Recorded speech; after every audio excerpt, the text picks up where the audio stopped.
Vous assistez au 44e partage scriptural. Voilà. Et c'est le deuxième de l'année 2025. Bon, moi, je m'appelle Laurent Ladouce. Je suis chargé de recherche pour la Fédération pour la paix universelle. Et je suis directeur aussi du Centre Culture et Paix. Alors, en 2025, on a un thème, c'est tisser la paix au quotidien. Bon, la paix, c'est souvent vu comme une affaire d'institutions internationales, mais en réalité, la paix, c'est d'abord celle que nous construisons avec nos voisins tous les jours, les voisins qu'on ne choisit pas, hein. Donc la paix n'est pas toujours une démarche si facile que ça, mais je pense que vous avez la bonne volonté de créer des liens aimables avec les personnes dans votre entourage. Et donc, on va s'intéresser aux voisins aujourd'hui. Alors, ce qu'il faut dire, c'est que c'est un thème d'actualité. Récemment, le président des gouvernements locaux a fait une déclaration à Strasbourg, on peut la passer. Il a dit que dans les temps actuels, les municipalités, les maires, les conseillers cantonaux, etc., ont besoin du dialogue interreligieux. Ce n'est pas une fioriture, c'est une nécessité. Alors, on peut le voir, bon, sous un angle un petit peu pour prévenir les conflits, mais ça va beaucoup plus loin, hein. C'est pour que réellement on puisse tirer parti de cette richesse qu'il a, se connaître davantage les uns les autres. Alors, vous allez dire, oui, mais ça se traduit comment? Eh bien, pas loin de chez nous, à Boissy-Saint-Léger, ils sont allés assez loin. On peut voir la diapositive suivante. Alors, d'abord, il y a une boîte à outils pour les gens qui s'intéressent à ça. Parce que le dialogue interreligieux, il y a quand même quelques petites techniques. Et pour les gens qui n'ont pas trop d'idées, il y a un fascicule assez intéressant qui montre comment s'y prendre et qu'est-ce que ça peut apporter. Voilà. Donc, je vais vous parler de Boissy-Saint-Léger. On va voir un petit peu ça. C'est pas dans l'Essonne, hein, c'est dans la Seine-et-Marne. Qu'est-ce qu'ils ont fait?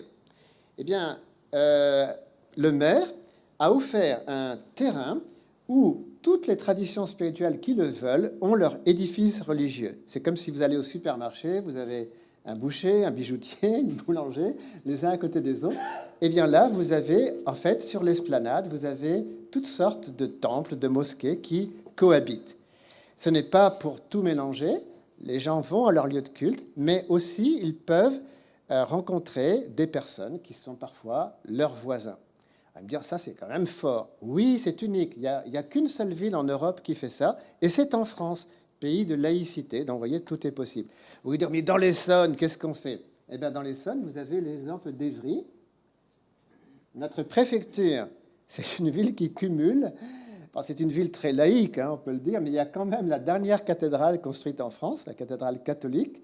Ensuite, en face, vous avez ce qui était longtemps la plus grande mosquée d'Europe. Elle a été dépassée maintenant. Le docteur Meroun, qui est d'ailleurs un de nos ambassadeurs de paix. Et puis la plus grande pagode d'Europe qui est là. Donc vous voyez, c'est ça aussi le paysage actuel de la France, hein, malgré l'ambiance laïque, etc. Il y a de la place pour le spirituel en France, et notamment dans des villes comme les nôtres.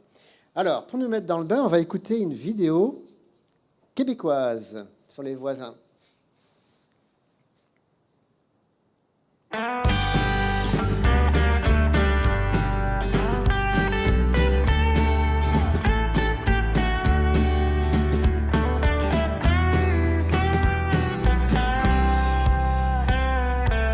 Fini la boucane du feu dans ma fenêtre ouverte et le bruit de la tondeuse qui me hantait le dimanche. Chacun profite tranquille de son herbe verte. On a compris quoi faire pour que ça change. Pour mieux vivre ensemble au quotidien, il faut se parler. C'est normal entre voisins. Citoyens, citoyennes, faites tomber les clôtures mitoyennes. Racontez vos bons coups et vos peines. Faites résonner l'histoire trifluvienne. C'est comme un grand voyage dans notre ville aux mille visages. Chacun embellit le paysage et partage un bout de son bagage. C'est ça le bon voisinage.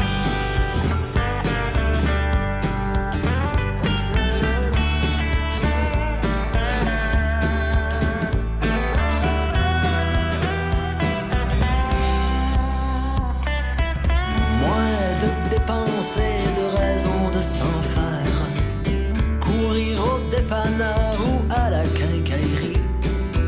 C'est enfin du passé toutes ces petites misères. Car à gauche il y a Suzanne et à droite Rémi. Pour ne plus être chacun dans son coin, il faut se saluer, faut s'envoyer la main. Pour mieux vivre ensemble au quotidien, faut s'entraider. C'est normal entre voisins. Citoyens, citoyennes, faites tomber les clôtures mitoyennes. Racontez vos bons coups et vos peines. Faites résonner l'histoire trifluvienne. C'est comme un grand voyage dans notre ville aux mille visages. Chacun embellit le paysage et partage un bout de son bagage. C'est ça le bon voisinage.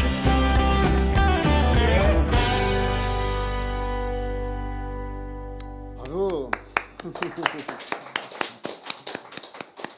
voyez, au Québec, c'est un peu comme chez nous, hein. Je crois qu'il y avait d'ailleurs des jardins partagés, hein, j'ai l'impression. Donc, il y en a ici aux Ulysses.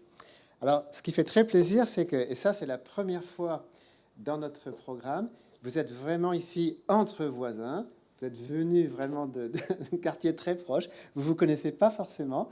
Et nous voulons vraiment que le contenu et le contenant soient semblables. On parle des voisins, il faut vraiment qu'on se connaisse entre nous. Il y a plusieurs nationalités dans la salle aussi. Voilà. Merci. Alors, nous allons avoir notre première lecture.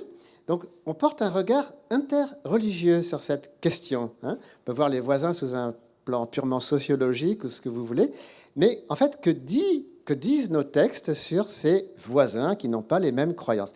Eh bien, je vous propose d'entrer dans le vif du sujet avec l'éclairage du judaïsme, donc de la Torah. Et on va demander à Madame Tirzi Martin de venir. Alors, elle n'est pas des Ulysses, elle est de Brétigny. Et donc, elle est diplômée du séminaire de théologie de Barrytown aux États-Unis. Elle est née en Israël. Elle va nous faire un commentaire de quelques textes de l'Ancien Testament, enfin pour nous, la Torah. Et ensuite, elle va parler de son expérience de la fête des voisins à Brétigny. On accueille Tirzi Martin.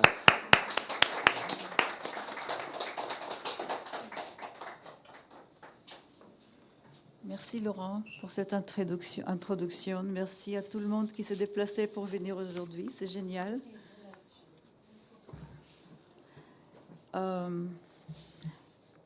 Je te félicite Laurent pour cette choix de vidéo. Je trouve qu'il s'en parle longue. C'est génial. C'est vraiment l'atmosphère qui pourrait apporter beaucoup, cette atmosphère entre voisins. Je trouve que c'est génial. Donc voilà, je vais vous présenter assez brièvement, en fait, des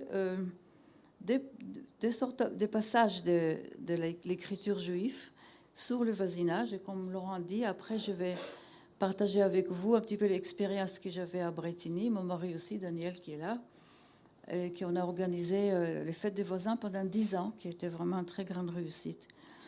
Donc, voilà, bon, on va commencer avec l'écriture. Voilà, donc je vais vous lire la première phrase en hébreu, et puis après on va passer en français.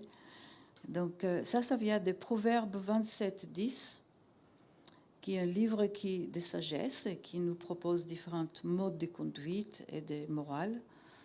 Et donc, Reacha avicha al ta'azov, uvet achicha al tavo beyom edecha, tov shachen karov me'ar rachok.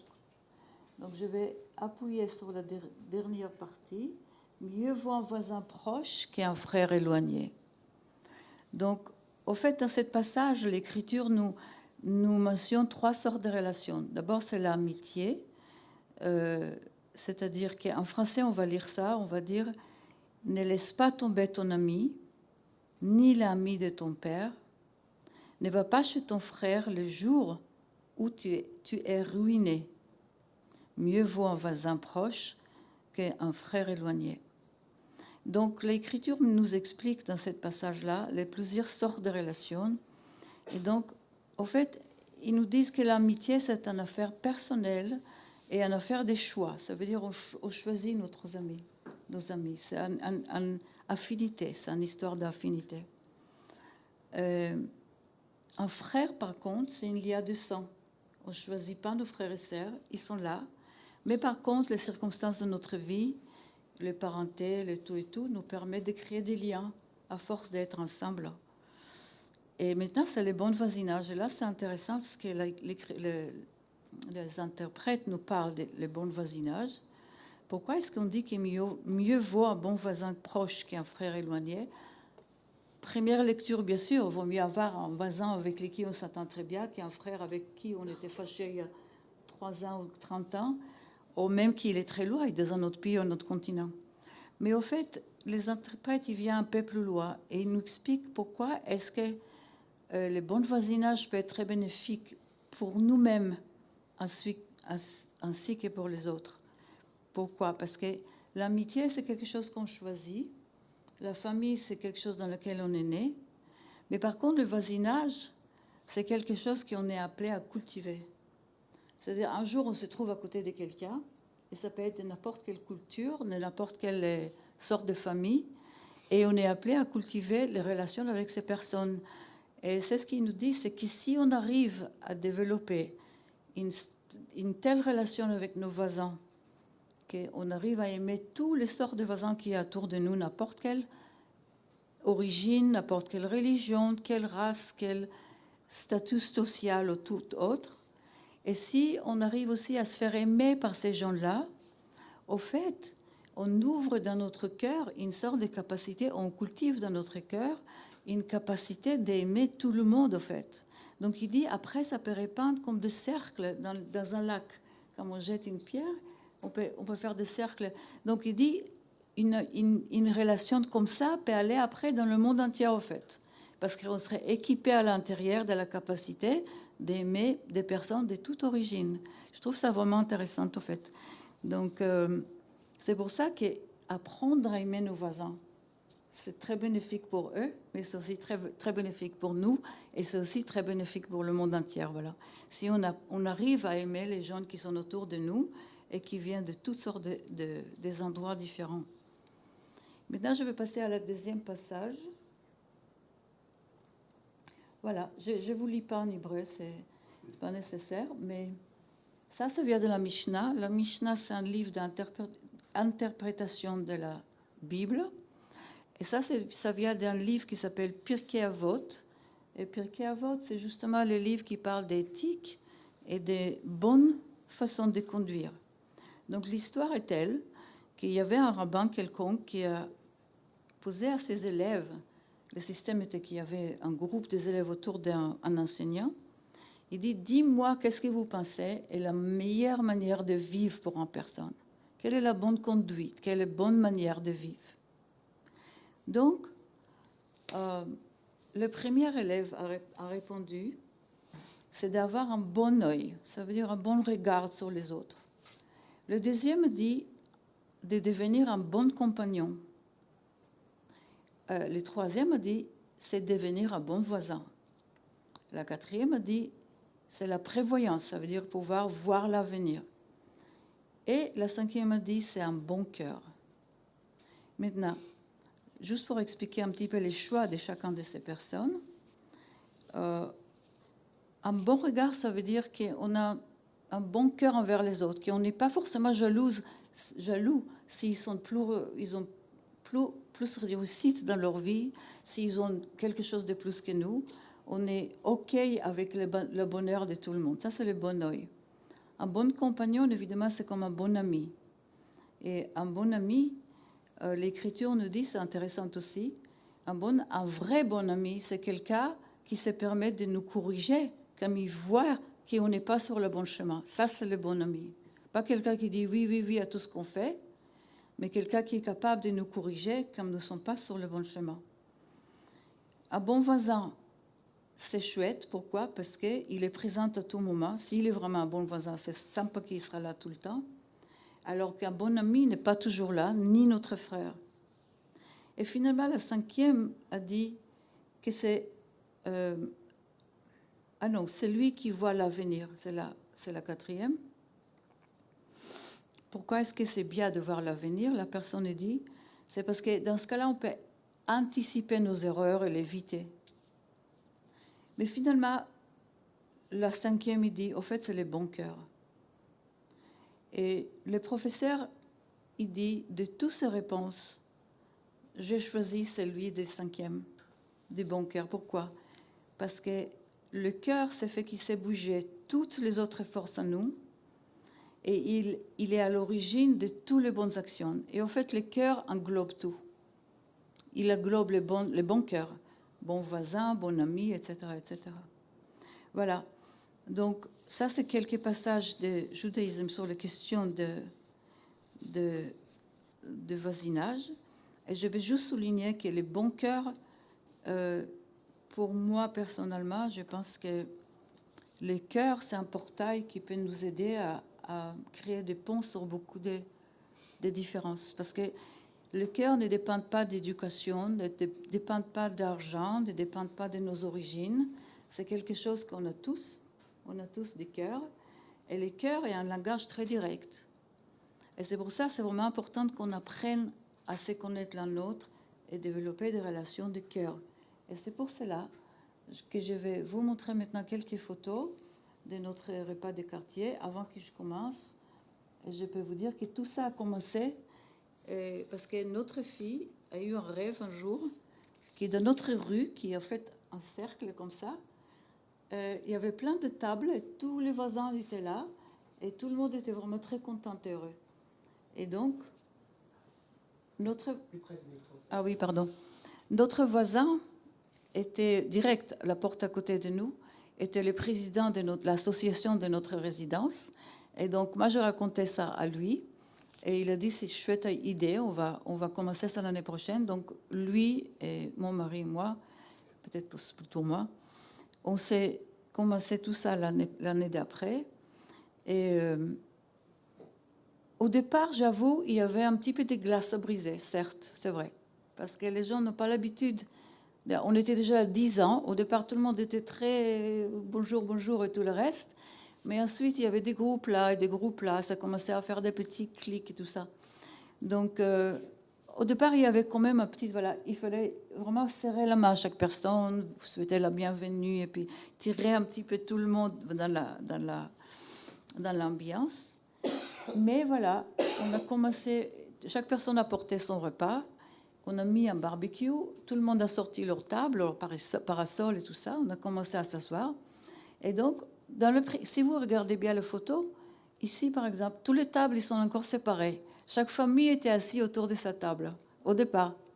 Et puis, si on voit la prochaine fois, on verra tous les jeunes. Ben voilà, par exemple, tous les jeunes, ils s'est mis autour d'une table. Les familles étaient là, notre famille était là. Mais au fil du temps, on a commencé à bouger les tables un petit peu l'un vers l'autre. Et puis là, voilà, on est tous... et ça continue aussi dans l'autre sens, mais le photographe a pris juste cette partie-là. Donc, petit à petit, on a mis, dès le départ, on a mis toutes les tables ensemble. Et puis, on s'est mis... Voilà. Normalement, c'était prévu de commencer à midi et finir vers 3h, 4h. Mais à chaque fois, on est resté jusqu'à 11h le soir. Parce que d'une part, il y avait tellement de nourriture. De l'autre part, tout le monde ne voulait pas partir, tout simplement. Et voilà, si on reste là-dessus, Victorine, une seconde. Et ça, c'est cette photo-là que je vais vraiment souligner, parce que c'est là qu'on apprenne à se connaître. Vraiment, il faut le temps, il faut prendre de bon temps, dans de bonnes circonstances, dans une situation agréable. Et donc, c'est pour ça que j'ai adoré cette vidéo, parce que dans la vidéo, on nous montrait les gens qui vont à la piscine de l'autre, qui apportent des tomates, qui et tout ça. Mais au fait, si on crée des situations dans lesquelles les gens peuvent se passer un peu de temps ensemble et que c'est sympa, c'est agréable et tout ça, c'est là qu'on apprend à connaître. Là, on discute vraiment. Les gens avaient toute l'après-midi, toute la soirée, on discute vraiment, regarde, on est vraiment, tout le monde était vraiment à l'aise. Et pour terminer, il y a juste encore une photo. Voilà. Pour terminer, je vais juste raconter ça. Notre voisin, qui était le président de l'association, avant qu'on ait commencé ces choses-là, tous les mois, il me dit, en moyen, il avait une ou deux plantes de voisins. bah, ceci, il fait trop de bruit, ceci, il fait le barbecue, ça enfume la maison, et son chien, il fait son... Bref. Et il a dit, mais pourquoi vous ne parlez pas avec votre voisin? Dis-lui directement. Et ben non, il n'y avait pas cette ambiance. Mais il m'a dit, à partir de là, première année déjà, dans toute l'année, il n'a pas reçu une seule plainte. Pourquoi? Parce que les gens étaient allés tout simplement parler à l'autre, en sachant que ça va embêter quelqu'un, ils vont éviter la situation. Voilà. Donc c'était plus que bénéfique, c'était vraiment génial. Et c'est vrai que depuis qu'on a arrêté, il y a quelqu'un d'autre qui a pris la main, mais ça n'a pas marché autant. J'avoue que l'ambiance avenime un petit peu. Avenime peut-être pas, mais ça refroidit un petit peu, c'est vrai. Mais j'avoue que c'était vraiment très bénéfique. Donc c'est très simple à organiser. Ça a pris vraiment très peu de travail, juste passer des petits papiers dans boîte aux lettres, inviter tout le monde. Et ben voilà, c'était fait. C'était pas plus compliqué que ça. Voilà. Merci beaucoup.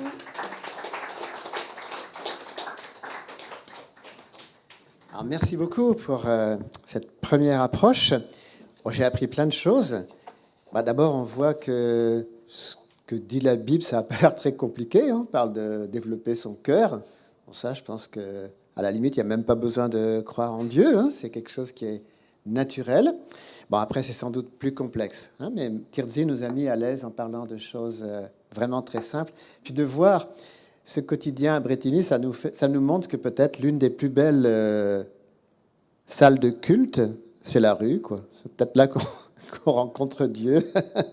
Pas forcément dans des grands édifices, n'est-ce pas, avec des vitraux, des choses comme ça. Parce que rester jusqu'à 11h du soir, je ne sais pas si vous restez tout le temps à un long culte, pas forcément en fait.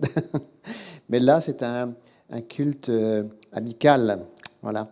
Et sans doute que, justement, quand on ne se lasse pas d'être avec ses voisins, ça nous rapproche de l'éternité. Peut-être qu'on oublie les heures, et c'est ça dont on a besoin aussi. Alors, vous allez me dire, mais à part des artistes québécois, il n'y a pas des artistes locaux ici? Mais si, rassurez-vous. Donc là, on a choisi le meilleur sur ce thème, Régis Marion, qui habite à Orsay, et qui va vous interpréter. Alors, vous ne l'avez jamais entendu à la radio, mais c'est appelé à devenir un tube. C'est la prière d'Élodie. On accueille Régis. Alors là, vous aurez les paroles qui s'affichent. Bonjour à tous. Oh là, pardon. On va essayer de faire ça bien. Alors, attendez, je retrouve mes paroles. Voilà. Bonjour. Moi, je suis un Orséen. J'habite à Orsay.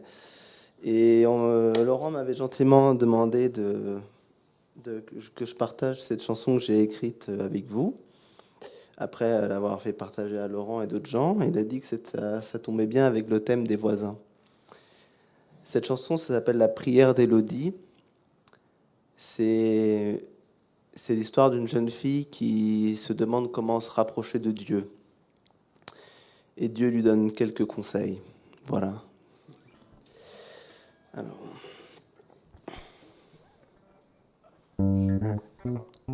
Ok.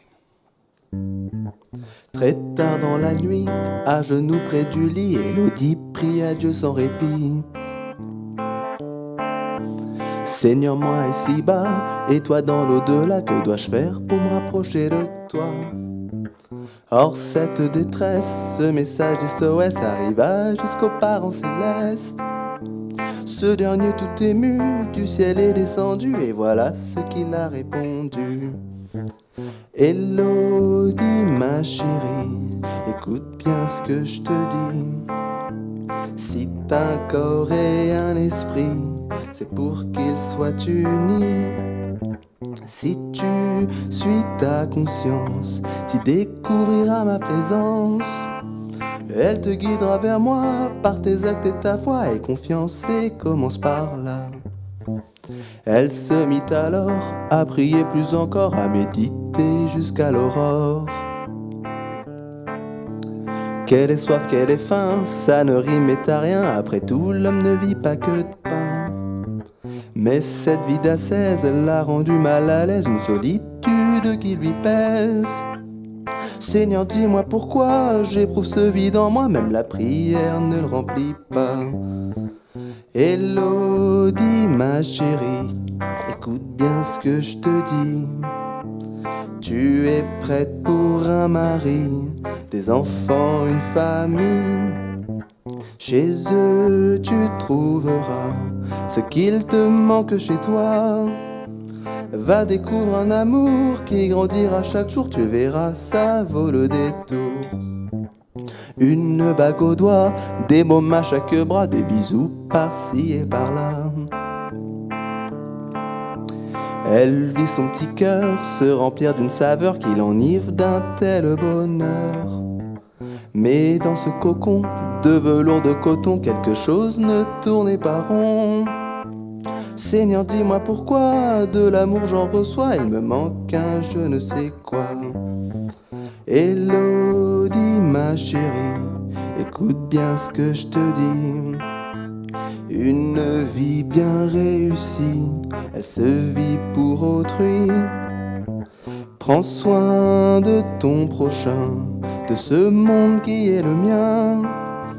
Et toujours tu seras au plus près avec moi, ici-bas et même dans l'au-delà. Et toi, comme Élodie, est-ce que tu as compris? Un corps, un esprit uni, une famille, des amis. Ce sont trois beaux trésors, mais qui requièrent un effort. Ces trois bénédictions dont je te fais le don, comptes-tu les prendre, oui ou non? Merci.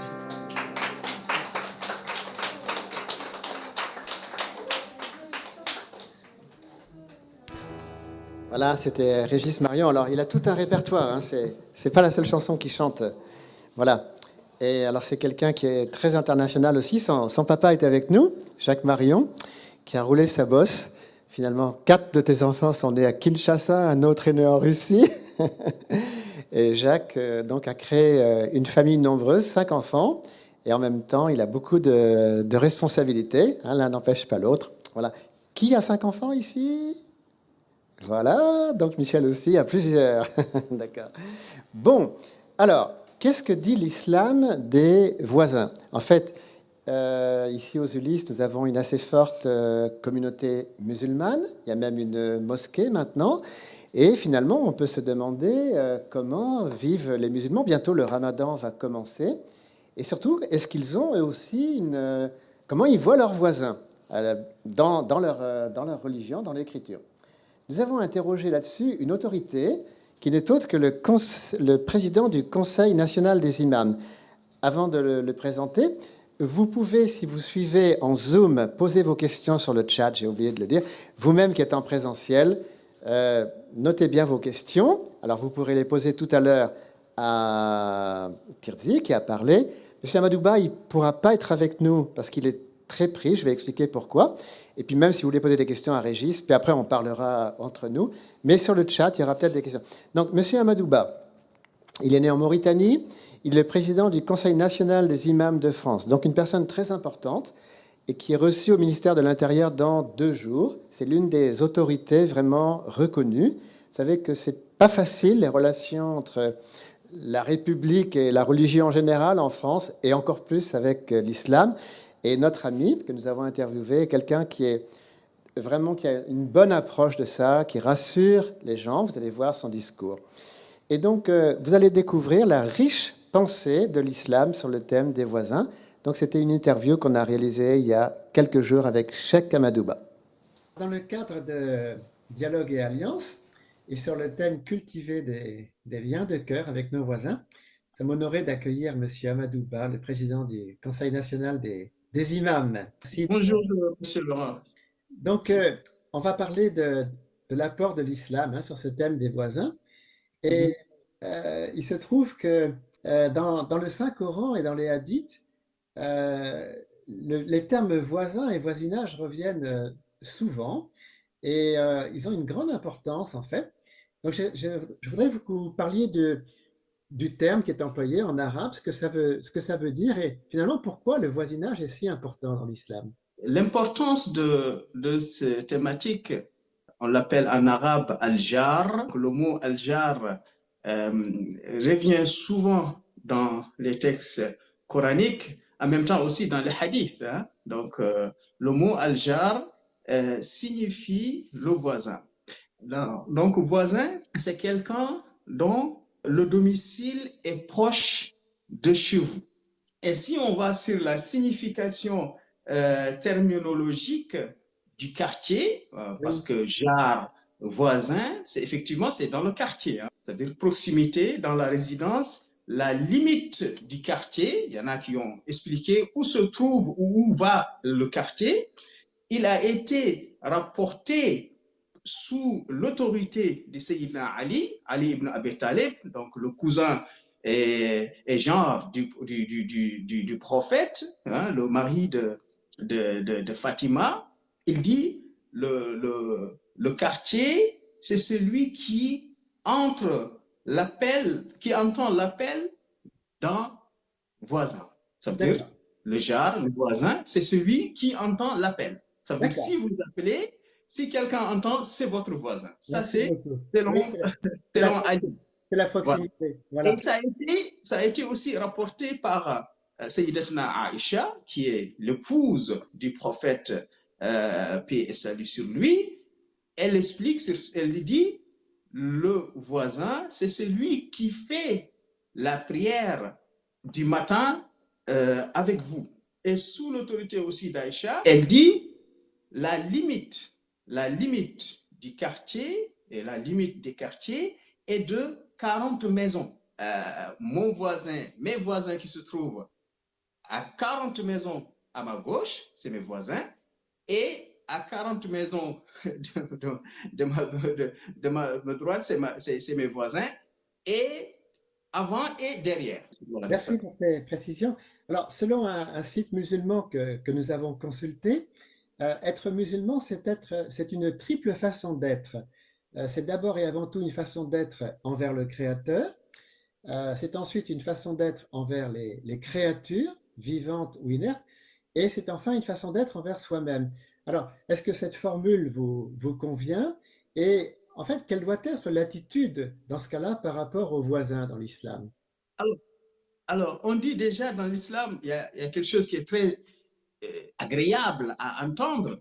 Et le prophète dit, celui que les musulmans ou bien les gens sauvent sur sa main et sur sa langue. Ça veut dire un bon musulman, c'est quelqu'un qui évite de frapper et qui évite aussi de blesser les gens sur sa langue. Alors, dans le Coran, on entend même le mot al-jar, le voisin, qui se répète toujours dans le texte du Coran. Par exemple, je vous cite, Dieu dit, Allah dit, adorez Allah et ne le donnez aucun associé, agissez avec bonté envers vos pères et mères, les proches, les orphelins, les pauvres, le proche voisin. C'est-à-dire, dans le Coran, ils nous ont donné deux explications. Il y a un voisin proche et un voisin lointain. Je voulais en venir à un point qui est central, je crois, c'est que on a l'impression que dans l'islam, il y a presque une théologie du voisin, c'est-à-dire avec une double équation, hein, que je voudrais résumer ainsi. Le bon musulman qui aime Dieu a des devoirs précis envers ses voisins, et puis inversement, la personne qui n'aime pas ses voisins ne peut pas se dire musulman. Est-ce que vous pouvez citer certains passages justement des hadiths ou du Coran là-dessus, pour cette théologie du voisin? Mais bien sûr, cher Laurent, parce que dans le hadith, il y a beaucoup de hadiths, hein, que le prophète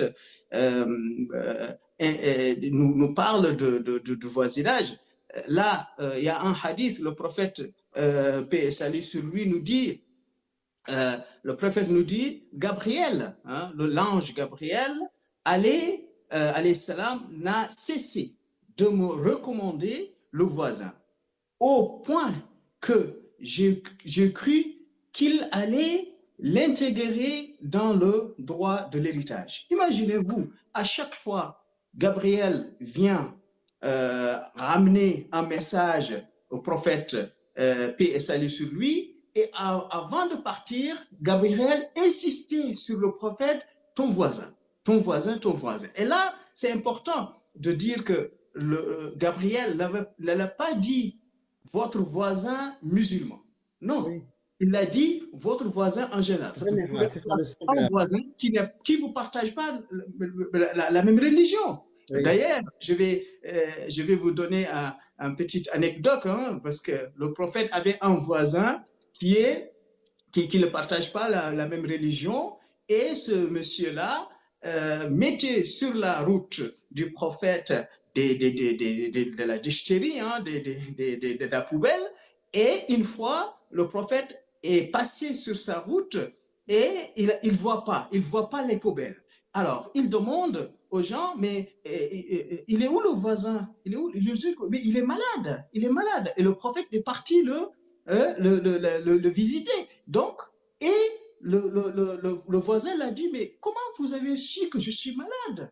Il dit que mais je n'avais pas vu les poubelles. C'est pour cela que j'ai demandé après vous et c'est là qu'ils m'ont dit que vous êtes malade. Donc, je suis venu quand même vous rendre visite parce qu'il écoute les paroles de Jibril, hein, de Gabriel, parce que Gabriel insistait à lui dire que ton voisin, ton voisin, ton voisin. Donc, non seulement il n'en veut pas à un monsieur qui mettait des déchets sur sa route, mais en fait, il a le geste d'aller le voir par courtoisie, en fait, hein, même si ce monsieur n'est pas musulman et même il est un petit peu hostile, on va dire, quoi. Voilà, oui, très bien.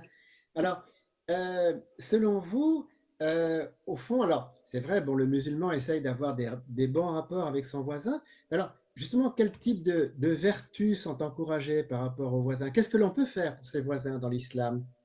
Alors, le voisinage, c'est quelque chose de sacré, hein, comme on avait cité sur le Coran et sur les hadiths. Donc, un bon musulman, c'est celui qui respecte son voisin, qui honore son voisin. Alors, je vais juste vous donner une petite anecdote, hein. Le prophète, lorsqu'il a quitté la Mecque en allant à la Médine, et lorsqu'il est arrivé à la Médine, tout le monde voulait que le prophète soit son voisin parce que on a une petite un dicton qui dit cherche ton voisin avant de chercher ta maison. Ça veut dire cherche ton voisin avant de chercher ta maison. Ça veut dire cherche un bon voisin avant de chercher une maison n'importe où. Donc les gens de la Médine demandaient au prophète, est-ce que vous pouvez venir habiter à mes côtés? Donc, il ne voulait pas choquer tout le monde, donc il ne peut pas aussi satisfaire tout le monde. Il disait aux gens, écoutez, laissez la chamelle, à Saqara, laissez la chamelle, elle va se guider elle-même. Donc, finalement, c'est la chamelle du prophète qui s'est guidée jusqu'à un endroit qu'elle s'est arrêtée. C'est là-bas qu'ils ont bâti le demeure du prophète. Finalement, c'est la chamelle qui a décidé à quel endroit devait se résider le prophète à Médine pour cette explication. Alors, vous-même, vous êtes président du Conseil national des imams en France, un pays très laïque, hein, donc, qui est très scrupuleux sur le respect donc, de la laïcité. Est-ce que, selon votre expérience, quelle est l'expérience du voisinage pour les musulmans en France? Est-ce que vous diriez que ça se passe plutôt bien? Et au fond, quelles sont vos recommandations par rapport à nos frères et sœurs musulmans qui vivent en France? Quel type de comportement vous aimeriez préconiser? Moi, lorsque je suis venu ici en France, j'ai vu quelque chose que je n'ai pas vu dans nos pays d'origine. Alors, c'est pour cela, avant de parler des musulmans, je parle de la France en général, parce que j'ai trouvé qu'il y a une fête de voisins. Oui. Moi-même, j'ai participé, là où j'habitais avant, à une fête de voisins. Là, tout le monde vient, donc tout le monde amène quelque chose et puis on échange. Donc déjà, c'est très important. Donc ça nous permet, on ne se voit pas tout le temps, mais ça nous permet ce jour-là de se voir et puis de discuter, et puis de parler de notre quartier, de notre mairie, de notre commune. Donc c'est important. Alors, chez les musulmans aussi, un musulman, le voisinage, c'est un devoir. Parce que c'est cité dans le Coran et en même temps aussi, c'est dans les hadiths. Alors là, je vois que un musulman, nous, dans notre tradition, vous préparez chez vous un manger, un repas, et vous le ramenez chez votre voisin, sans que lui-même, il vous demande. Et le voisin fait la même chose. Donc ça, c'est dans notre tradition et c'est dans notre religion. Ah oui, d'accord. Donc, ce qui est important, c'est vraiment la pratique de l'hospitalité, quoi, hein? Tout à fait. Voilà. Et de créer des liens de confiance avec les voisins qui soient naturels, parce que finalement, prendre un repas, c'est quelque chose de très naturel. Une Oui, dernière question. oui, Le Ramadan va commencer donc bientôt, hein, dans 15 jours, je crois. oui, Alors, oui. justement, les musulmans vont pratiquer le Ramadan avec plus de ferveur encore que d'habitude. Qu'est-ce que vous recommandez à la fois pour les musulmans et pour ceux qui ont des voisins musulmans? Qu'est-ce qu'on peut souhaiter pendant cette période?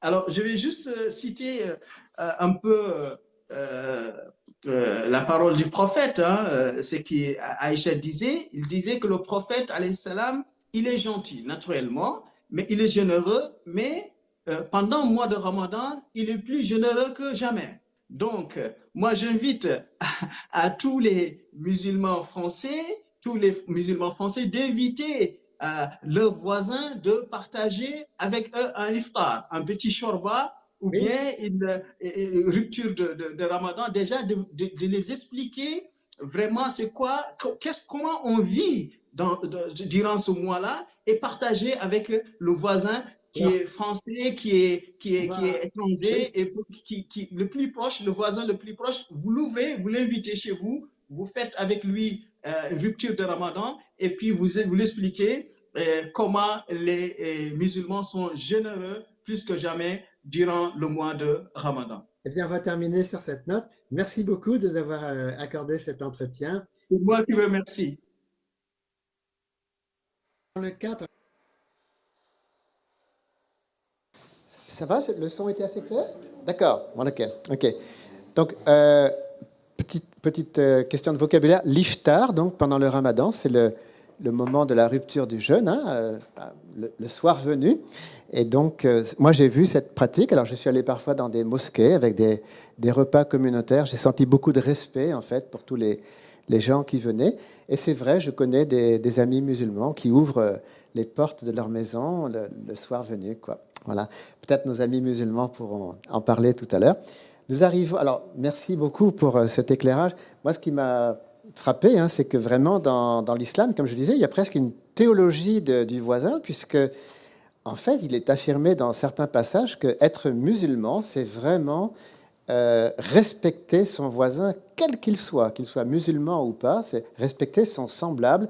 C'est très important. Et dire oui, mais c'est dans la Bible aussi. C'est vrai, alors dans la Bible, il y a toujours ce thème, hein, aimer son prochain comme soi-même. En anglais, neighbor, love your neighbor as yourself, c'est à la fois le prochain, alors c'est tout le monde, si vous voulez, et le voisin de quartier. L'islam distingue. J'ai demandé d'ailleurs au monsieur Amadoua pourquoi. Une des réponses, c'est que l'islam s'est développé dans une situation beaucoup plus urbaine, hein. Il a parlé de la Mecque et de Médine. Le prophète a vécu dans une région où il y avait déjà des grandes villes, des très grandes villes même, et peut-être que ça explique cette préoccupation assez sociologique du voisinage. Je vous rappelle d'ailleurs que l'un des fondateurs de la sociologie est Ibn Khaldoun au Moyen Âge. C'est le premier, en fait, à s'être vraiment intéressé à ce qu'on appelle aujourd'hui la sociologie. Donc il y a sans doute dans l'islam une dimension plus poussée que dans certaines écritures. Malheureusement, aujourd'hui, on n'a pas trouvé de personnes chrétiennes. On a cherché, on a demandé à beaucoup de personnes, et c'est dommage, on n'a pas la voix de la Bible aujourd'hui. Ça peut arriver. Voilà. Eh bien, nous arrivons à la partie la plus interactive de ce programme. C'est le moment où vous pouvez poser vos questions sur ce qui a été dit et puis aussi sur les défis du voisinage. Donc, je vais demander à Victor, est-ce qu'on a déjà sur le chat? Ils sont là? Quelques commentaires, d'accord? Ah, d'accord, voilà. Alors, commentaire élogieux, c'est ça? Félicitations. Bon, d'accord. Alors, vous voyez, on est suivi de la RDC, le pays de Jonas. Jonas, voilà, Kinshasa est avec nous. Ta ville natale. Ah, Simon Pierre, oui, d'accord, qui est jésuite, qui a parlé d'ailleurs pour nous à l'Espace Barreau à Paris, hein, et qui actuellement, alors rassurez-vous, il n'est pas dans la zone des combats à Goma, il est complètement de l'autre côté du Congo, mais ayons une pensée pour le Congo qui est aujourd'hui affligé hein, par ce qui se passe dans l'est du pays. D'accord, le cœur est la porte ouverte à tous les possibles. Sans le cœur, aucune vue n'est possible. Je crois que c'est Tirzi qui a dit ça tout à l'heure. Voilà. Merci pour ce beau témoignage, bravo. Voilà. Bon, ben écoutez, on espère que le chat va se mobiliser un peu plus. Est-ce que quelqu'un dans l'assistance veut poser une question ou donner un témoignage? Oui.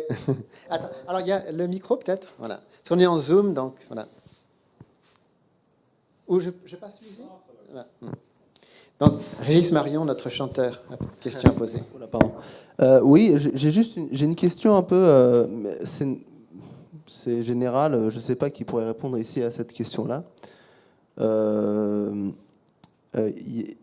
Avec les événements l'année dernière de Naël, enfin, on a connu beaucoup de péripéties en France ces derniers temps avec des émeutes, beaucoup de violences qu'on a rencontrées dans nos quartiers, dans nos voisins. Enfin, on voyait notre entourage voilà, subir une extrême violence. Et la question que je me pose du coup aujourd'hui dans ce lien du voisinage, c'est comment recréer des liens qui peuvent être facilement rompus en fait lorsqu'on subit des choses, lorsqu'on voit lorsqu'on subit de la violence, comment recréer du lien et de la confiance envers son voisin, surtout si ce dernier n'a pas forcément la même culture. Vous comprenez comment est-ce qu'on arrive à recréer du lien et de la confiance entre voisins en fait, pour vivre en communauté en fait. Est-ce que quelqu'un dans l'assistance voudrait répondre? Oui, Aurélie. Aurélie qui est très active dans la vie associative des Ulysses, qui est dans plein d'associations, notamment le Secours Populaire et puis d'autres aussi. Voilà. Aurélie, tu as la parole. Bonjour à tous. Je vais essayer. Peut-être vous venez devant, Aurélie. Oh là là. Venez. Oui, on vous attend là. Venez. Venez vite. Oui. Voilà. On accueille Aurélie chaleureusement par des applaudissements.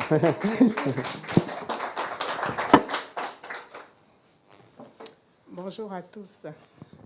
J'essaye de répondre à sa question parce que par rapport à ce que la dame disait tout à l'heure, elle a parlé du cœur. Donc le cœur est ce qui construit tout. Et le cœur représente l'amour. Quand vous avez de l'amour, il n'y a pas de différence entre les gens. Donc vous aimez tout le monde, qu'il soit bon ou mauvais, entre guillemets, parce que la seule personne qui juge, c'est Dieu. Donc même qu'il casse des choses visibles, ça ne veut pas dire que c'est leur cœur qui est comme ça. Il faut savoir pardonner. Donc quand on pardonne, on aime. Et quand on aime, on ne compte pas ce qui se passe autour. Donc voilà la réponse que moi je pouvais donner par rapport à ça. Merci beaucoup. Merci. Alors, je voudrais prendre un petit risque. Nous avons parmi nous un monsieur, voilà, qui s'occupe de... Enfin, vous êtes, on va dire, gardien d'une résidence. Donc, vous avez un poste d'observation important. Alors, je ne sais pas si dans votre quartier, vous êtes trop exposé aux violences dont a parlé Régis, mais vous-même, comment vous voyez votre rôle, si vous voulez dire quelques mots? Alors, monsieur Sow vient du Sénégal, hein, et donc ça... Voilà, vous êtes gardien d'une résidence à Orsay. Hein? Bonjour tout le monde. Voilà. Donc en fait, je suis gardien d'immeuble depuis quelques mois. Donc je gère une résidence à Orsay où habite Monsieur Moulinet qui a eu la gentillesse de m'inviter. Donc je ne suis pas trop exposé pour le moment aux violences, voilà, contrairement à certains quartiers. Par contre, il y a beaucoup de relationnel en tant que gardien d'immeuble, donc il faut savoir faire preuve de recul, de diplomatie par rapport à certaines situations. Ne pas prendre aussi tout au premier degré. voilà, ne pas prendre tout au premier degré, même si un locataire, il peut arriver par rapport à une certaine situation, parler d'une manière assez crue. Des fois, il faut se mettre à la place de la personne. Il cherche une solution, il ne sait pas comment en faire, donc c'est à moi justement d'apporter la bonne réponse, lui faire comprendre que voilà, ce qui lui arrive, ça va se régler, on va trouver une solution. Et après, on se rend compte que des fois, c'est rien du tout. Il faut juste, en fait, rassurer la personne. Voilà. Il pense que, des fois, quand il vient expliquer son problème, que on va pas le prendre au sérieux, ou je vais lui dire oui, je vais m'en occuper, et que ça va perdurer. Donc moi, mon rôle, c'est de le mettre en confiance et justement d'apporter une solution à sa requête. Merci voilà. beaucoup Voilà. pour votre témoignage. Voilà. Oui.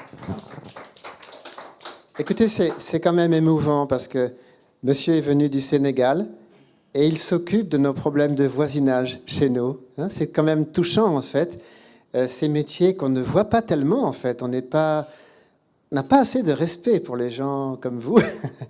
Et en fait, vous jouez un rôle important que peut-être beaucoup de nos compatriotes n'aimeraient pas tellement jouer. C'est vraiment touchant de vous avoir. Justement, c'est l'intérêt de cette réunion d'aujourd'hui, c'est de toucher à des problèmes très, très quotidiens, en fait. Hein, parce qu'il ne faut pas croire que Dieu est tout là-haut et qu'il nous laisse tomber. Il est vraiment là dans nos quartiers. Moi-même, oui ? Oui, c'est ça. Alors, c'est madame... Pardon ? Ah oui ? Oui. Alors, donc, bonjour, madame Bielaski. Vous aimeriez donner un petit témoignage de la Suisse ? Oui, absolument. Oui. Allez-y. Pas trop long, hein ? Un petit témoignage, s'il vous plaît. Non, c'est pas très long. C'est simplement une expérience vécue. Alors, je crois qu'il y a de l'écho. Ça va? Voilà, c'est une expérience vécue l'an passé au sein du CLIMS. Le CLIMS, en Suisse, c'est le Centre de liaison et d'information des mouvements spirituels. Et puis, ils ont organisé des dialogues de quartier dans la ville de Genève, dans des quartiers un peu chauds ou à risque, dirons-nous. Et puis, j'ai participé à un de ces dialogues et c'était très, très intéressant parce que, en fait, pour comprendre l'autre et comprendre comment les gens fonctionnent dans leur vie, dans leur quotidien et avec leur religion respective, puisque effectivement dans les quartiers, il y a des gens qui ont des us et coutumes différents, des religions différentes. On a fait des ateliers pour se comprendre les uns les autres. Il y a eu des intervenants. Et j'ai trouvé que c'était une initiative qui était très, très porteuse, très riche, justement pour se connaître et s'apprécier autour de dialogues ou je dirais suivis et contrôlés par les spécialistes experts de ce centre qu'est le CLIMS. Et je trouvais que voilà, ça pourrait être reproduit pour connaître ses voisins, pour connaître en fait non seulement leurs habitudes quotidiennes dans la nourriture ou dans le vécu, mais aussi dans leur religion, parce que c'est important de pouvoir savoir ce que fait l'autre de ses dimanches, de sa vie au sein de sa religion. Voilà, c'était un témoignage que je voulais apporter. Merci infiniment, madame Bielaski. Oui, intervenant de Suisse. Hein, voilà. Alors, est-ce que madame Sali El Sawa est là? C'est une avocate. Est-ce que vous êtes là? Oui, alors c'est elle. Voilà. Oui. Madame Sali El Sawa, vous êtes en direct avec nous? Oui. Voilà. Alors, on va vous donner la parole. Oui, voilà. Bonjour. Alors, je vais vous présenter tout à l'heure. Alors, dans l'invitation pour aujourd'hui, on disait que nos voisins, c'est souvent des personnes qui sont venues de très loin et qui parfois avaient beaucoup d'appréhension de venir en France. Nous allons interroger un petit peu Madame Sali El Sawa, qui est une brillante avocate maintenant. Et en réalité, quand elle est venue en France, elle était vraiment perdue. Elle est venue d'Égypte. Et vous allez nous dire comment vos voisins à Montsouris, dans le 14e, vous ont aidé. Maître Sawa, vous avez la parole. Oui, bonjour, bonjour à toutes et à tous. C'est très intéressant d'être ici et d'écouter vos discussions. Moi, je voudrais témoigner très brièvement. Quand je suis arrivée en France, j'avais à peine 20 ans. Je venais d'Égypte, je vivais encore avec ma famille. Et la famille, c'est très important pour les Orientaux. Et quand je suis venue en France, c'était un peu, bon, il faisait froid et je me sentais un peu seule. Et j'ai vu une annonce comme quoi l'Association des familles du quartier Montsouris faisait une sorte de parrainage entre étudiants et des familles du quartier. Et à l'époque, c'était Madame Agnès Legris de la Salle qui était présidente. Et je suis toujours en contact. Je me rappelle, bon, c'était un dîner ou un déjeuner autour d'un plat chaud. On discutait ensemble. On a tissé des liens, donc je les considère maintenant comme de la vraie famille en France. Et ils m'ont aidé dans mon parcours, donc même Monsieur Gilda, il m'a corrigé ma thèse en français. Et c'est très important. Ils sont venus par la suite à mon mariage en Égypte et restés même pour le voyage en lune de miel. Et sans eux, je me rappelle au début, bon, je pleurais beaucoup parce que je me sentais seule alors que j'avais d'autres amis d'Égypte. Et grâce à eux, bon, j'ai connu aussi la culture française, la famille française. Je suis partie avec eux à l'Esquin. Donc, c'est très important parce que, au-delà même de toute discussion religieuse et tous ces débats, en tant qu'être humain, c'est très important de sentir cette générosité et ce soutien l'un envers les autres, les uns envers les autres. Et merci beaucoup et voilà, j'ai terminé. Merci beaucoup, Maître Savoie. Alors, vous avez évoqué Madame Legris de la Salle. Est-ce qu'elle est avec nous, votre voisine du Montsouris? Je ne sais pas si elle est dans le... Normalement, elle suit en Zoom. Madame Legris de la Salle est sociologue. C'est une dame qui est assez âgée maintenant et qui participe très souvent à nos programmes. Tous les dimanches, quand nous sommes à l'Espace Barreau de Paris, elle est là. Je ne sais pas si elle est là aujourd'hui. Elle n'a pas réussi à se connecter, peut-être. Hein? D'accord. Oui. Et donc, c'est Madame Legris de la Salle qui a recommandé Maître Savoie que nous venons de voir. Donc, vous voyez, c'est une personne qui est venue d'Égypte et qui aujourd'hui est une brillante avocate d'affaires. Son métier, d'ailleurs, est de favoriser l'implantation des entreprises françaises en Afrique. Hein? Donc, c'est une personne qui apporte aussi énormément à notre pays. Énormément de nos voisins, ils ne sont pas venus simplement jouir des avantages du système français, ils apportent aussi beaucoup, en fait, hein, dans notre société. Voilà. Est-ce qu'il y a d'autres questions sur le chat? D'accord. Alors, c'est... Hein, d'accord. Bon, pour ma part, je viens de m'installer dans un petit village de Flandre. D'accord. Au début, mes voisins étaient un peu méfiants, mais j'ai fait l'effort de m'ouvrir à eux, d'assister à la fête de quartier et d'inscrire mes enfants au mouvement de jeunesse. Grâce à cela, mes voisins sont devenus plus proches que ma propre famille. Bon, c'est bien alors, c'est ce que disait Tirzi. Hein. Voilà. Donc, en cas d'urgence, ce sont les premiers à être là pour moi et mes enfants, ce qui témoigne de l'importance des liens communautaires. Madame Aïcha Bacha, qu'on peut applaudir. Voilà. Pardon? Pardon? Ah oui. Ah oui, alors attends, oui. Ah oui, alors attendez. J'aimerais savoir de quel pays est Jésus, en Israël ou en Palestine? Tirzi, tu veux répondre? Un retour un peu religieux quand même. Hein. Voilà.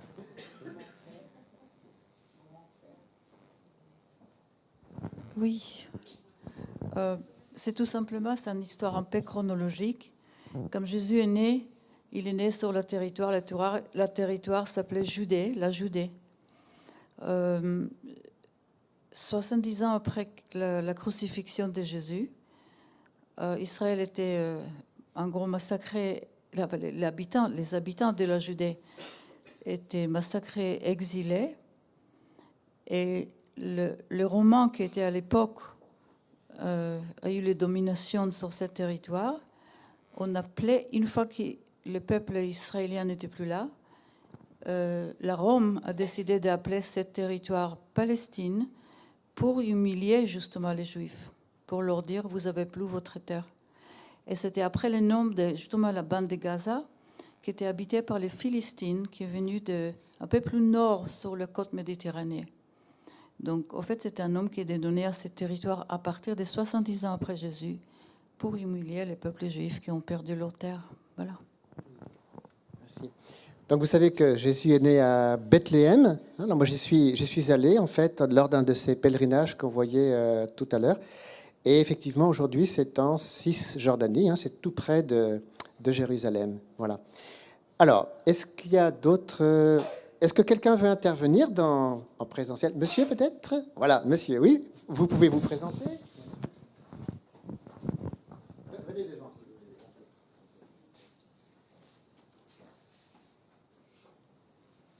Bonjour à toutes et à tous. Tout d'abord, merci de l'invitation qui m'a été adressée pour assister à cette importante rencontre. C'est très pertinent. Je m'appelle Essaïdi, je suis coordonnateur général d'une association qui s'appelle CIEU, pour le dialogue interreligieux laïque.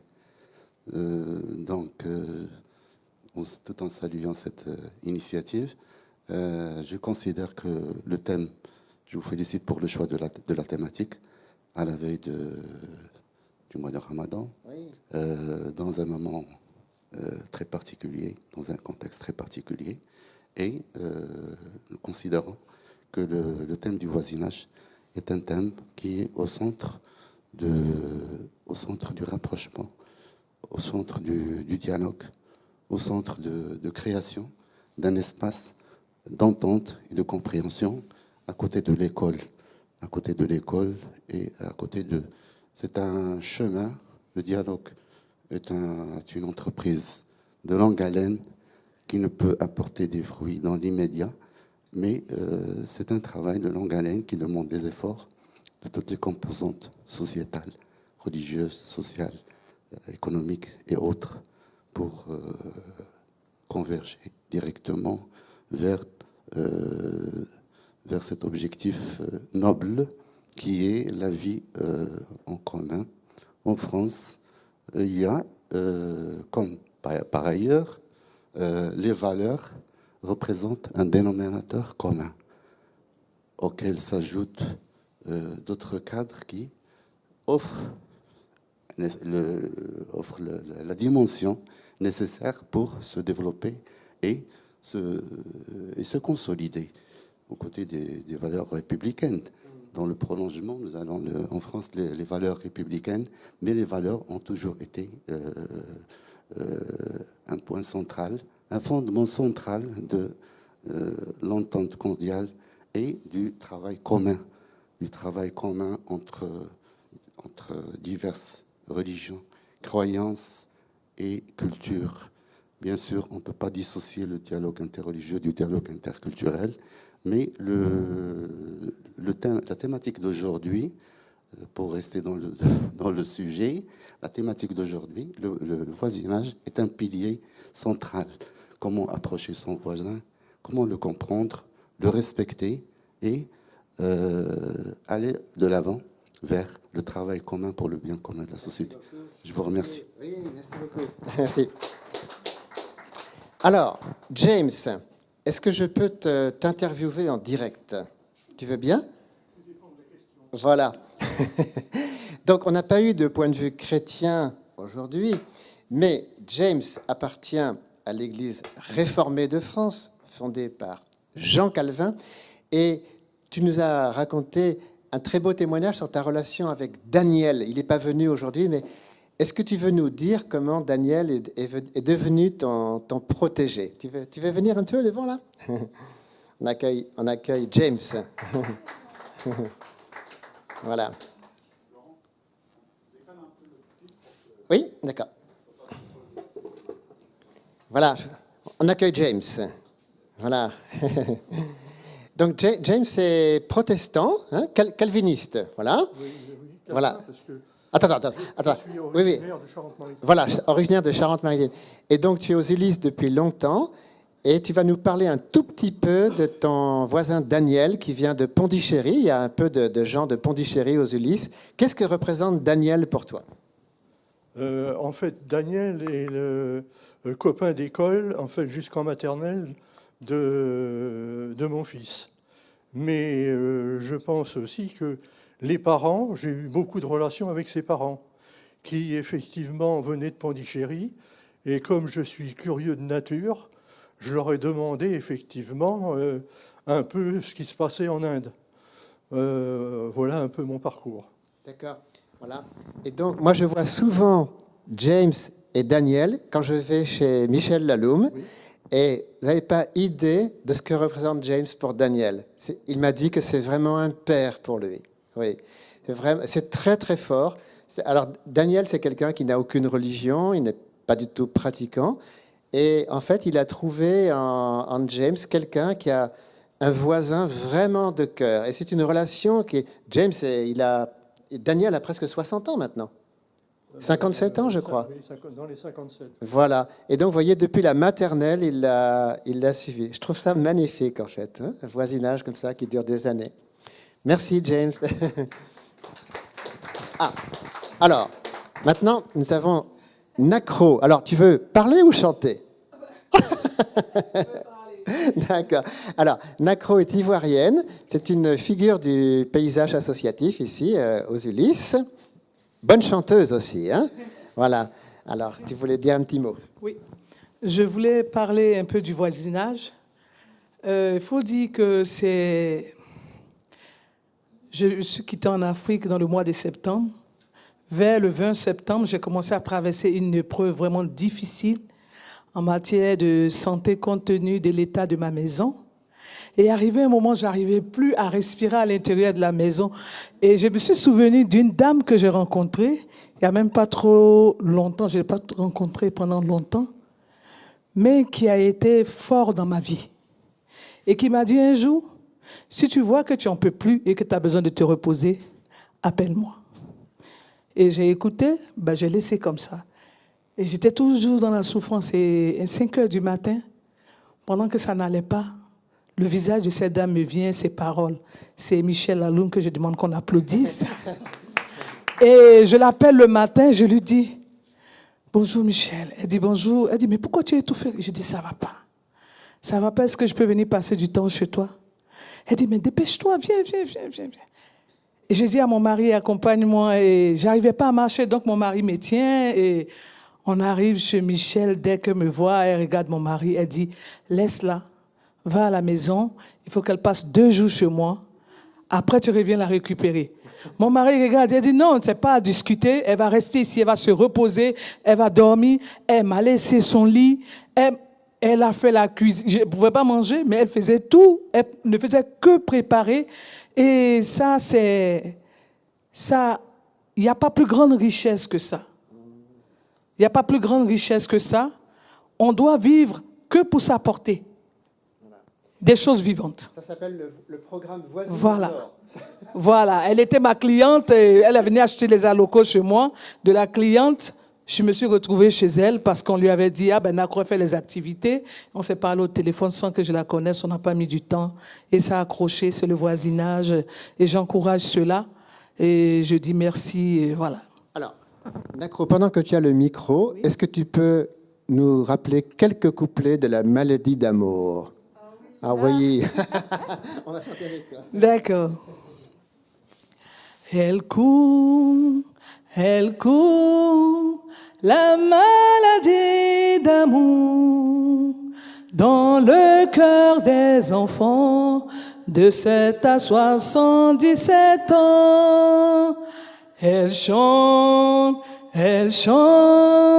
la rivière insolente qui unit dans son lit les cheveux blancs, les cheveux gris. Elle fait chanter les hommes et ça fait grandir le monde. Elle fait parfois souffrir tout le long d'une vie. Elle fait pleurer les femmes et fait crier dans l'ombre. Mais le plus douloureux, c'est quand on en guérit. Elle court, la maladie d'amour dans le cœur des enfants de 7 à 77 ans. Elle chante, la rivière insolente qui unit dans son lit les cheveux blancs, les cheveux gris.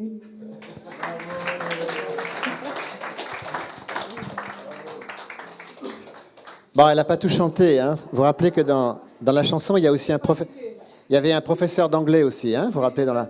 Voilà, mais ça sera pour une prochaine fois. La prochaine fois, on entendra la suite. Bon, alors, c'était de qui cette chanson-là, vous vous rappelez? C'est Sardou, en fait. Hein, voilà, grand tube de 73. Voilà. Donc, on approche de la fin du programme. Est-ce qu'il y a d'autres témoignages ou questions? Oui, Isabelle. Voilà, viens Isabelle, voilà. Ouais. Alors Isabelle aussi, très impliquée dans la vie associative. Voilà, Isabelle habite aux Ulysses depuis 40 ans, voilà. Et alors, son mari, c'est une figure aussi, Marc. Vous connaissez les abeilles des Ulysses? Les abeilles. Voilà, dans le parc Nord, il y a plusieurs ruches et c'est Marc qui s'en occupe. Voilà. Et donc là, vous avez la compagne de Marc qui va nous parler de ses voisins. Alors, c'est deux petites histoires. La première, c'est quand j'ai habité un appartement à La Treille. Et quand je suis partie, la propriétaire adorable nous disait pas de préavis, vous trouvez un locataire, c'est bon. Donc, on a trouvé un jeune couple. Elle était enceinte de 5 mois. Et son mari n'était pas là parce qu'il était parti au Liban. Il est libanais. Il est parti au Liban pour ses études. Sur ce, la guerre a éclaté. Elle s'est retrouvée toute seule en France, pas de famille, toute seule aux Ulysses. Et nous avons aménagé avec elle l'appartement pour le futur bébé. Et le papa est arrivé 2 jours avant la naissance. Depuis, nous sommes les grands-parents d'adoption avec Marc. Voilà, il y avait première histoire. Et il y a quelques années, le petit garçon, maintenant il a 2 ans, de nouveaux voisins sont installés au-dessus de chez nous. Vous allez voir les anecdotes, c'est trop... Et puis, je rencontre la maman, la future maman. Elle était déjà avec une petite fille de 18 mois. Elle attendait le 2e. Et donc, on se dit bonjour dans l'ascenseur, normal, pas plus. Et puis, à un moment, je lui dis, est-ce que vous avez un peu de famille? L'accouchement arrive, comment vous êtes organisé? Vous n'êtes pas obligé, mais si vous voulez, nous, on habite juste en dessous, si vous avez besoin de quelque chose. Sur ce, on reste comme ça, on ne s'est pas fréquenté. Arrive l'accouchement. J'avais dit, si vous avez n'importe quelle heure et qu'il n'y a personne, si vous voulez, on monte et on garde la petite pendant que le papa va à la naissance. Elle me téléphone 3h du matin. Le papa me téléphone à 3h du matin. Me dit, Isabelle, c'est bon, vous pouvez monter. Dommage, je suis au Portugal. Je ne pouvais pas monter. Donc, il me dit, ça fait rien, je vais m'en occuper. Mais je savais que le papa n'avait pas pu assister à la naissance de sa fille déjà, parce que justement... il n'était pas là. Donc, il voulait vraiment assister à la naissance de son fils. Et donc, moi, je téléphone à Marc, mon compagnon, du Portugal. Je le réveille, j'insiste, et je lui dis, prends ton pyjama, ton duvet, et tu montes pour garder la petite. Il est 3h30 du matin. Mais le papa ne l'avait jamais vu. C'est un Algérien. Donc, une confiance folle. Il a dit, ah oui, il a ouvert la porte. Il ne nous connaissait pas. Marc a donc veillé, a dormi sur le canapé. La petite, quand elle s'est levée, tout allait bien. Elle s'est levée, elle lui a montré où c'était ses céréales. Puis voilà, c'était bon. Et depuis, on a une très bonne relation dans l'immeuble. Et voilà, un témoignage incroyable. Alors ça, c'est quand même un témoignage intimidant parce que ça nous demande d'être voisins jusqu'à 3h du matin, je crois. Tout à l'heure, Tirzi nous disait faites des voisins jusqu'à 11h, mais là, c'est jusqu'à 3h du matin. Bon, c'est une réunion spéciale, quoi. Voilà. 24 heures sur 24 de voisinage. Est-ce qu'il y a d'autres questions? Alors, dans mon message tout à l'heure, j'ai dit que les dialogues de quartier à Genève étaient organisés par le CLIMS. En fait, c'était organisé par le SIC, Centre intercantonal d'information sur les croyances. Désolé pour cette erreur. Alors, l'Alliance religieuse peut jouer un rôle pour la médiation internationale pour résoudre des conflits, des guerres qui se passent partout dans le monde aujourd'hui. Bon, je pense qu'on va demander un peu la contribution du papa de notre chanteur. Donc, Jacques, tu es obligé de prendre la parole. Voilà. Jacques Marion, si tu veux venir. Voilà. Bon, Jacques n'est pas souvent parmi nous, il est d'Orsay, mais il est souvent parmi nous. Bon, désolé, j'ai pas grand-chose à dire. D'accord, pardon. Très heureux de vous entendre, enfin vraiment très heureux de vous écouter. Et vous êtes nos voisins aussi. Moi aussi, je suis d'Orsay, donc on habite un peu plus bas, bien sûr, dans Orsay. Et c'est magnifique d'être ici aujourd'hui. Cette question, je ne sais pas, de l'Alliance religieuse dans la médiation, effectivement, enfin nous, dans notre activité, qui s'appelle la Fédération pour la paix universelle, effectivement, on cherche toujours à engager à la fois les personnalités spirituelles ou religieuses, enfin les leaders spirituels et les leaders politiques ensemble, pour chercher à trouver des solutions. Même à l'ONU, on pense qu'il faudra avoir un conseil spirituel à l'ONU pour essayer d'aider les nations qui se font la guerre, ou chacun pour soi, et pour que ces gens qui puissent un peu dépasser, si vous voulez, les intérêts particuliers, puissent discuter mieux et ainsi éviter des problèmes dans le monde. Donc c'est un peu, effectivement, c'est un peu le focus de notre activité. Maintenant, ceci dit, bon, effectivement, en tout cas, ce travail qu'on fait à la base au niveau de la société, au niveau du quartier, c'est le point de départ de tout. Hein. Merci beaucoup.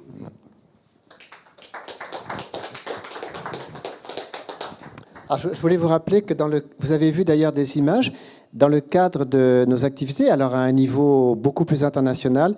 Nous avons organisé des dizaines de pèlerinages interreligieux de 2003 à 2008 en Israël. Donc à l'époque, il y a eu, si vous voulez vous rappeler, de la guerre du Golfe, et notre fondateur avait dit que c'était une erreur de partir en guerre comme ça, que ça allait avoir des conséquences catastrophiques. Mais il n'a pas argumenté. Il n'a pas commencé à argumenter contre les uns et les autres. Il a pris une initiative qui était de faire des pèlerinages interreligieux en Israël, de dire il y a une autre manière de résoudre ces problèmes. Les problèmes existent, la guerre c'est une façon de faire, mais c'est pas comme ça qu'on va résoudre les problèmes à la racine.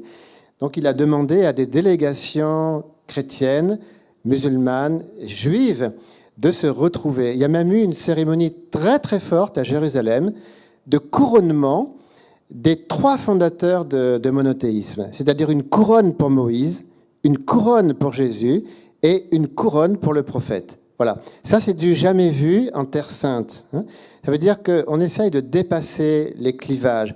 En réalité, Jérusalem, aujourd'hui, c'est une ville qui est déchirée, mais c'est quand même aussi la ville de la paix. Et moi, j'ai vécu juste 15 jours là-bas, sur place. Je suis allé en Galilée, j'ai vu la douceur du paysage sur place, que les gens, malgré tout, ils arrivent à vivre d'une façon humaine quand il n'y a pas trop de tension.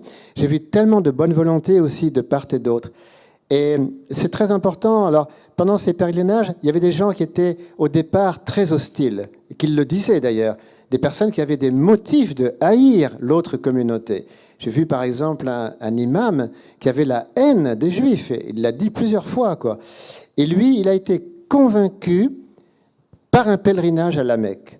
Et il est allé avec toute sa haine qu'il avait contre les Juifs pour des raisons qu'on peut comprendre. Et c'est lors d'un pèlerinage à la Mecque qu'il a éclaté en sanglots et que le ciel lui a dit qu'il était en état de péché, qu'il ne pouvait pas continuer à avoir autant de haine, qu'il allait se détruire comme ça. Et donc, il a beaucoup réfléchi parce qu'il s'est dit, oui, moi j'en suis convaincu, mais comment en convaincre les autres musulmans? C'est ça qui est difficile.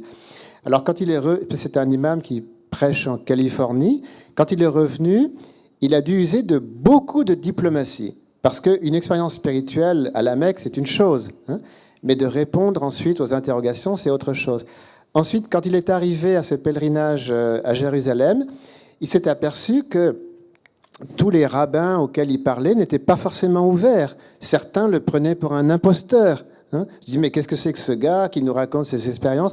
Donc, une personne qui veut faire ces démarches, c'est parfois très difficile. Ça demande énormément d'abnégation des deux côtés. Alors, dans notre mouvement, on travaille là-dessus. On essaye, à notre niveau, d'apporter quelque chose. Et vous le voyez, ce sont des tensions qui sont très fortes dans le monde actuel. Donc ça demande aussi un certain doigté, un certain savoir-faire. C'est pour ça qu'on a un grand texte. Peut-être on peut le voir, là, texte sacré, si on peut l'amener. C'est un peu la base de notre travail. Oui? Attends, si on peut passer le micro à Aurélie en attendant? Oui. Il est là? Tu le vois? Tu es juste en face, non? Oui, c'est ça, oui. Pendant qu'on l'amène, oui. Tu veux venir, Régis? Oui. Rassurez-vous, c'est bientôt la fin, puis après il y a le goûter. Oui, Aurélie, on l'accueille à nouveau. Oui. Je suis Aurélie Tama, présidente de l'association Cœur Miséricordieux. Donc, cette association s'appelle Cœur Miséricordieux et je suis de confession chrétienne. Mais ça n'a rien à voir avec la religion, en fait. Ce nom, c'était pour présenter le cœur de tout un chacun. Donc, quand les gens voient Cœur Miséricordieux, ils me demandent, les chrétiens, c'est chrétien? Les musulmans, pourquoi c'est chrétien? Les juifs, pourquoi ce nom? Tout le monde. Je leur dis, mais non, ça n'a rien à voir. Donc, je suis obligée d'expliquer tous les jours, tout le temps, à tout le monde, Cœur Miséricordieux est une association laïque qui peut accueillir les musulmans, les chrétiens, les juifs, et peu importe. Donc, comme on est en train de parler de la fête de voisinage et tout, alors je me suis dit, ça, c'est un rassemblement dans ce cœur. Et la dame, elle a bien dit, quand on a posé des questions, la question la plus importante, c'était le cœur. Et le cœur représente l'amour. Et cet amour-là rassemble tout le monde dans ce cœur miséricordieux-là. C'est pour ça que cette association, elle est ouverte à tout le monde et elle est laïque. Mais elle s'appelle Cœur Miséricordieux. Merci. Voilà. Alors, cela dit, bon, c'est vrai que si on voit au niveau du voisinage, vous pouvez penser que voilà, on est un petit peu bisounours, qu'on minimise la complexité du monde. Pas du tout. Le travail que nous faisons fait aussi appel à des travaux universitaires. Il y a énormément de réflexions, de pratiques aussi. Et il y a une base théorique, c'est ce livre, Texte sacré du monde. C'est le seul ouvrage de ce genre. Quand il a été lancé, c'était une entreprise tout à fait révolutionnaire. Il y a toujours eu du dialogue interreligieux, mais pas au point de publier une anthologie comme ça, des grands textes sacrés. C'est par thème. Donc c'est notre mouvement qui est à l'origine de ça. Alors depuis, ça a été pillé sur Internet, la version anglaise, nous n'avons pas demandé de copyright. Beaucoup de gens ont puisé dedans. Au départ, ça a été vu comme un produit tout à fait étonnant. Il y a déjà le mouvement œcuménique, mais aller aussi loin de le dialogue interreligieux, c'était du jamais vu. Quand ça a été publié il y a 30 ans, l'ouvrage est passé presque inaperçu. Les gens ne se sont pas aperçus à quel point c'était important. Or, de nos jours, beaucoup de gens l'ont utilisé et nous en sommes très heureux. Alors, il a été traduit entièrement en français grâce à Jean-François, le fondateur du programme d'aujourd'hui, qui va avoir le mot de conclusion. Mais voyez, vous assistez à une petite réunion de quartier, mais sachez que derrière, il y a un très grand mouvement international et qui s'occupe de problèmes très, très, très complexes. Par exemple, les pèlerinages que nous avons faits à Jérusalem, c'était d'une complexité logistique incroyable. Faire venir 1000 personnes du monde entier, les nuits d'hôtel, les avions, etc., c'est très compliqué à organiser, si vous voulez, ne serait-ce que pour la nourriture des gens, etc. Mais nous pensons que ça vaut la peine. Il faut absolument faire des choses comme ça si on veut que le monde ne voit pas uniquement l'actualité sous un jour négatif. Il y a moyen de vivre une autre actualité. Voilà. Écoutez, le temps est venu de présenter Jean-François, qui lui-même habite à Orsay et donc qui organise ce programme depuis plusieurs années maintenant. Voilà. On accueille Jean-François.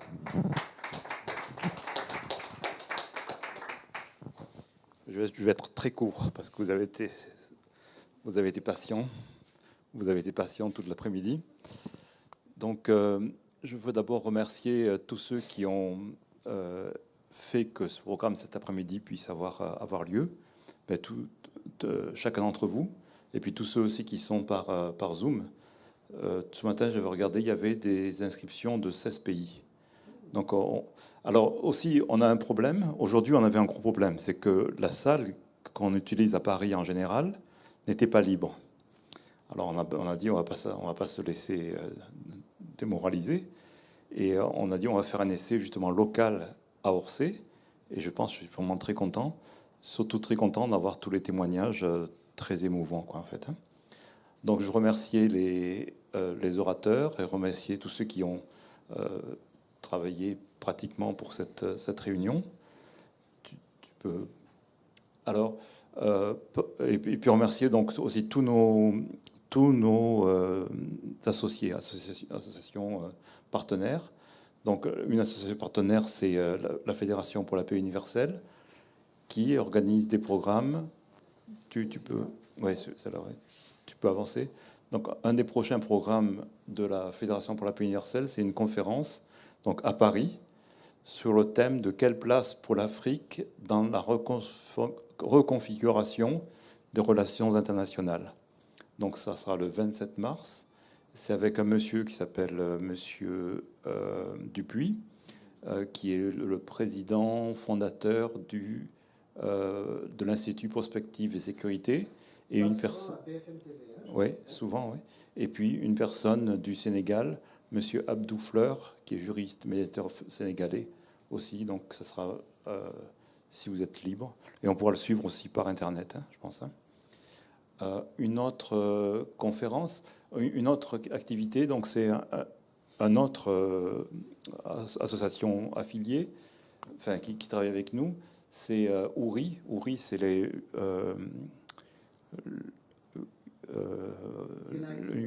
oui, en anglais, mais j'essaye en français. Initiative de paix, initiative des religions unies.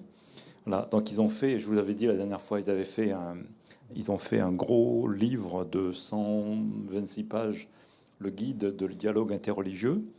Et bon, quand on a fini celui-là, on peut s'attaquer à un livre de 126 pages. C'est plus petit. Donc, je pense qu'on l'aura terminé pour le mois prochain. Et que donc le mois prochain, on va faire la réunion comme aujourd'hui. On le fera le 16 mars. Et je pense qu'à ce moment-là, on pourra vous présenter le guide interreligieux en français. Ensuite, je veux saluer nos amis suisses. Vous avez eu Madame Belemski qui nous a parlé tout à l'heure de Genève. Donc, nos amis suisses font aussi... tous les lundis, ils étudient une section du gros livre que je vous ai montré. Il y a 165 dedans, il y a 165 thèmes. Donc, chaque lundi soir, ils font par Zoom et en présentiel aussi une rencontre. Et ils font aussi chaque mois une formation pour ambassadeurs de paix. Alors, je veux saluer aussi nos amis de Lyon qui se réunissent régulièrement. Ça, ils nous ont envoyé ça, je pense que c'était ces jours-ci. Ils ont fait un gala humanitaire pour soutenir des activités associatives en Afrique. Et donc, ils nous marquent qu'il y avait le député, le prêtre, l'imam qui se sont retrouvés main dans la main pour encourager les femmes responsables associatives qui donnent sans compter avec un cœur maternel. Donc, on va saluer vraiment tous ceux qui travaillent à Lyon. Donc, surtout avec le Zoom, on est en contact avec beaucoup de personnes dans beaucoup de pays. Et donc, c'est très stimulant, quoi, ce qu'on fait. Peut-être, on dit des fois ce qu'on fait au niveau local, ça a un impact plus large, quoi. Voilà, je pense que... Donc oui, je vais insister encore sur le livre. Donc, si le livre, c'est trop lourd pour vous, vous pouvez tout retrouver sur Internet. Donc, il y a un site qui s'appelle Texte Sacré du Monde. Et dessus, vous avez une boîte à outils pour les artisans de paix qui vous permettra de faire des réunions aussi comme celle d'aujourd'hui, avec beaucoup de matériel prêt. Et vous pouvez nous contacter ou vous pouvez acheter, bien sûr, le livre. Voilà, merci beaucoup. Merci pour tout. Et la prochaine fois, c'est le 16 mars. Et on vous donnera le thème bientôt. Merci infiniment. Merci beaucoup. Alors, ceux qui sont venus en présentiel, il y a un bonus qui est juste à droite. C'est un bon goûter. Merci.